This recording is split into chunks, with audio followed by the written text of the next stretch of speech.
Sotranao aray malala o, no ny fitiavanao sy ny famindramponao ka mbola afaka indray hiantso ny anaranao, ary mbola afaka indray ampifoha ny vahoakanao Jesosy, satria olonao izahay, olon'ny lanitra, ka ilainao izahay Tompo voaomana tsara, ka manetry tenao Jesosy eo ambanin'ny tana maherinao, anao ny asanao, manaiky hiasanao fanahy masina, satria ianao no tompon'ny tenako, tranonao aho, anambaranao ny fahatsaranao, ka aoka ianao no handray ny kontrola ny tenako, ka ny nofo rehetra dia tsy hanana anjara amin'izao fotoana izao, ary mangataka anao koa fanahy masina, hikasika ny olonao tsiraray avy, anova ny olonao tsiraray avy, ary mangataka aminao aho Jesosy rakofy amin'ny ranao soa ny tenako, ary ny ankohonako, ary ny asanao, ary ny mpanomponao tsiraray avy Jesosy.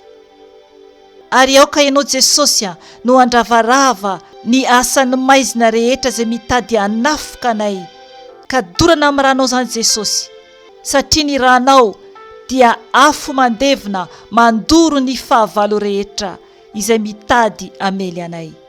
Misaotra Tompo, tera ho anao rery ihany. Aleluia. Amen. Mbola faly miarabanareo amin'ny anaran'i Jesosy Tompo aho anio alatsinainy 12 ny volana Septembre 2022.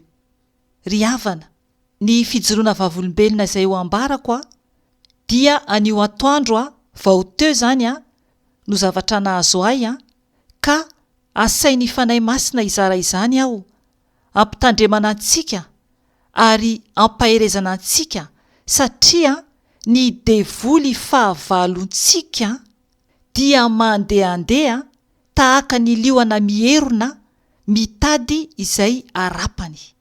Eny ry havana, tena romotra Satana, ary tsy faly amintsika mihitsy izy isika olombelona, isika asan'ny tanan'Andriamanitra, tena alany ary tena fahavalony.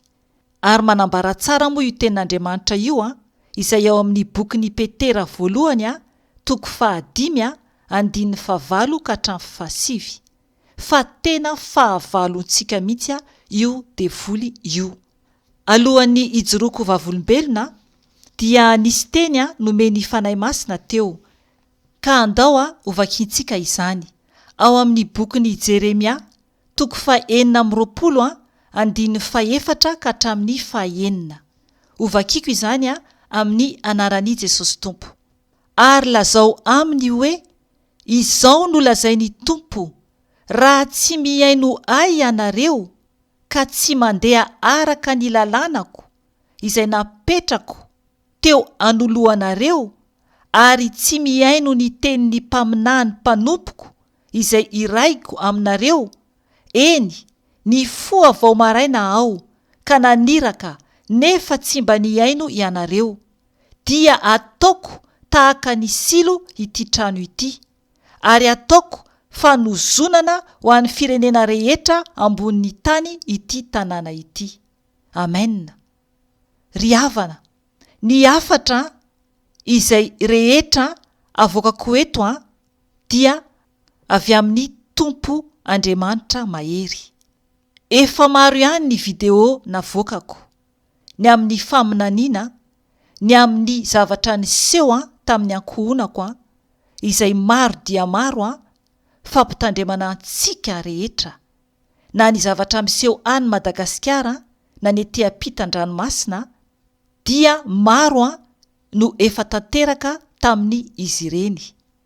Ka anio aho ry havana dia sain'ny Tompo ampitandrina antsika ny amin'ny fahasikan'ny Satana, ny amin'ny fanafihany antsika, satria araka ny teneniko teo dia ny fahavalontsika, ny devoly fahavalontsika dia tahaka ny lioana mierona mitady izay arapany. Ry havana, ijoro vavolombelona ahako. Vao teo tamin'ny atoandro teo hoy aho dia ny zavatra nahazo ahy. Zany hoe aty aminay zany tsy tena hoe ambany vohatra be manahoana zany fa ambany vohatra zany no misy anay. Dia indraindray zany manatitra an'ireo zanako na dia efa lehibe izy ireo ary mandeha mianatra dia ateriko amin'ny fiara any amin'ny gara satria ny areana bus alavitra dia ateriko any amin'ny gara zany izy ireo aka MASINA andeha hianatra any amin'ny tanàna lehibe satria any zany no misy ny fianaran'ireo ankizy ireo. Dia anio zany ny fomaraina be ahako satria andeha anatitra an'ilay zanako lahy any amin'ny gara. Dia no nevery havana rehefa avy nanatitra anazy ahako dia no ny tonga taty an-trano dia afaka ora vitsy zany zay vao nisakafo maraina. Dia rehefa avy nisakafo maraina ahako dia nandeha zany nipetraka teo ambony kanape tao amin'ny salon. Dia nanomboka ikarakara zany ny asan'Andriamanitra nefany tena vizaka be satria tsy ampy torimaso zany tamilay nifoha maraina be. Dia tafatory zany izalay nipetraka fotsiny teo ambony kanape. Dia tao anatin'io torimaso io dia hitako tao anatin'ny nofo zany ny zanako lahy. Dia henoko izy io miteny hoe ohatrohatran'izao zany no teneniny hoe misy devoly anankitelo izany dia ny anankiray mihay manatona eo amin'ny fauteuil, eo amin'ny kanape zany izay hipetrahako. Zany hoe ohatraohatran'izay zany nofo teniny miteny amiko ao anatin'ilay nofy. Dia iza zany tonga dia tsapako ao anatin'ilay nofy fa eo ambonin'ny kanape. Fa tao anatin'izany ry havana dia tsisy intsony ny fotoana nahafahako niala satria tampotampoka teo dia henoko mihitsy ilay devoly nanafoka anahako teo ambony kanape.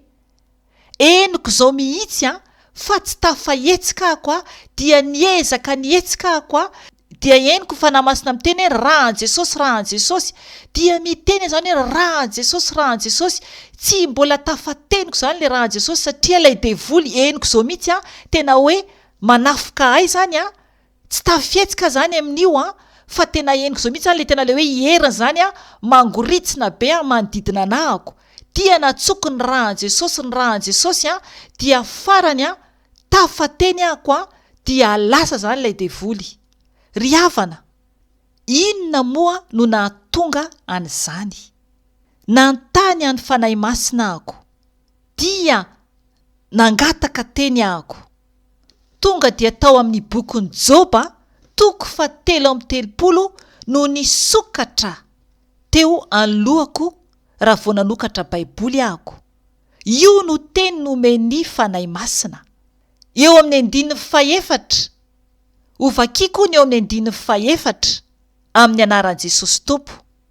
Ny fanahin'Andriamanitra no efa nanao ahy ary ny fofinainy tsy toa no mamelona ahy. Isika izany dia ny fanahin'Andriamanitra no nanamboatra antsika ary ny fofinainy tsy toa no mamelona antsika. Ary raha mamaky an'io Joba 7:30 isika dia ny ery amin'ny 14 dia ilay fananarany Tompo ny amin'ny hoe ovakiko amin'ny anaran'i Jesosy Tompo hoe kanefa misy fomba iray itenenan'Andriamanitra eny fomba roa aza nefa tsy tandry ny olona izany dia ny nofy sy ny tsindrimandry amin'ny alina. Raha sondriatory iny ny olona ka renoka eo am-pandriana dia manokatra ny sofiny olona izy ka manisy tombo-kase ny fananarany azy. Azontsika vakina manontolo io Joba 7:30 io. Ry havana, nampafantatra ahy ny fanahy masina fa adinoko ny nandroka devoly alohan'ny atory kely teo na hoe hivavaka, satria ny fataoko izany hoe ampaherezako anao rehefa mifoha aho ny maraina na maraina be io tonga dia mandroka devoly aloha. Efa nataoko izay ihany keo nataoko izay ihany keo tonga dia mandroka devoly dia mivavaka dia ny karakara zany andeha anatitra ny zanak'olahy, dia ao anaty fiara alohan'ny ainga ny fiara dia zay ray aminay no mivavaka, dia ny zanak'olahy no nivavaka. Ry havana, ny fomba fataoko raha ohatra hiverina tory ahako dia tsy maintsy mandroka devoly indray dia mivavaka, tsy maintsy miambina foana, satria rehefa mikipy ny masontsika dia eo Satana no manafika, satria raha tsy miambina isika dia toy ny zavatra nahazo ahy no mahazo antsika. Izany hoe ny nofintsika izany malemy rehefa matory isika. Ny fanahintsika raha tsy miambina alohan'ny isika atory, mangataka ny rahan'i Jesosy, mangataka ny fiambenany dia eo no manjaka ny asan'ny maizina. Mila isika mitandrina ry havana, satria ny trano izay petrahantsika, satria ny toerana izay misy antsika, raha ohatra ka foana, raha ohatra ka tsy misy olona, dia tadidio tsara fa ilay fetsy, ilay Satana dia miambina miandry izy. Eo akaikitsika izy miandry foana, mitady irika izy anafiana antsika zanak'Andriamanitra. Tena nanary fanahy masina ahako hoe tokony ahako ny aino, fantako tsara tao anatin'ny nofy izay teo ambony kanape fa ilay zanak'olahy nampitenen'ny fanahy masina hoe misy devoly anankitelo. Ny anankiray hoy izy manatona eo amin'ny kanape, manatona eo amin'ny fauteuil. Tena tsapako fa afaka ny fohako, afaka ny fohako raha ny fo tamin'ny fotoana io, fa kamo ahako ifo, tena kamo ahako ifo.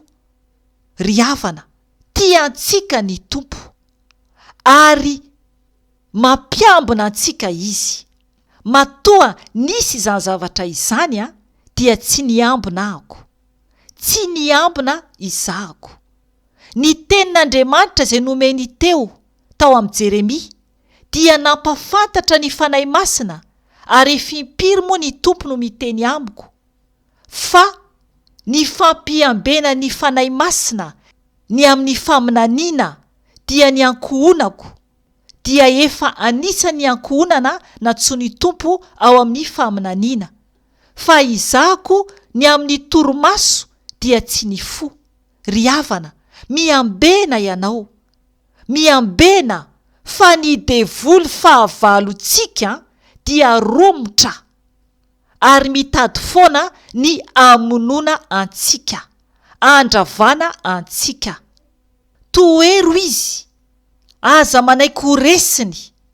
Andao vakintsika io ten'Andriamanitra io. Petera Voalohany 5:5 ka hatramin'ny 7. Hovakiko izany amin'ny anaran'i Jesosy Tompo. Mahonona tena, miambena fa ny devoly fahavalonareo dia mandehandeha tahaka ny liona miherona mitady izay arapany.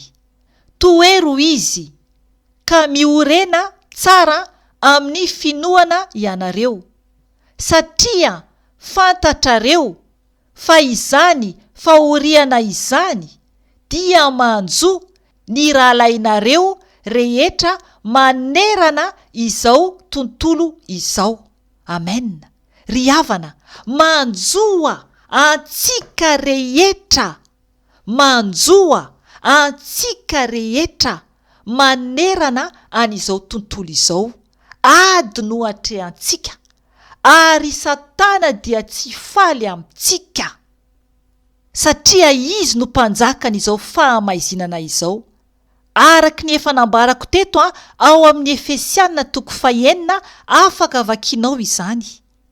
Manambara mihitsy fa izy no mpanjaka n'izao fahamaizinana izao, ary tsy mitolona amin'ny nofo amandray isika, fa amin'ny fanahy ratsy, fanahy ratsy.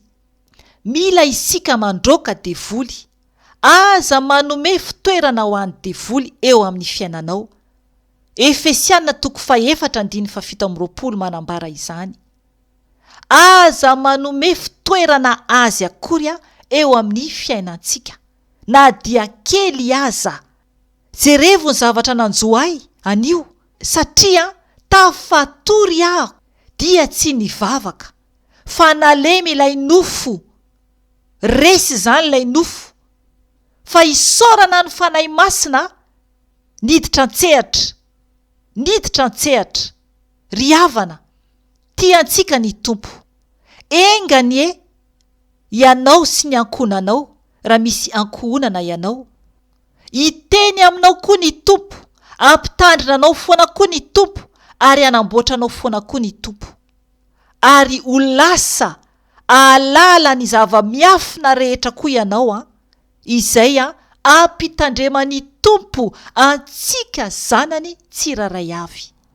Tia antsika ny tompo, mijoroa, mivavà, miambena, andro amanalina tompoko. Aza matory mihitsy raha tsy efa avy mandroka devoly. Voninahitra ne ho an'Andriamanitra irery ihany, ary fiadanana ho an'ny olona izay akasitrahany irery ihany. Amen.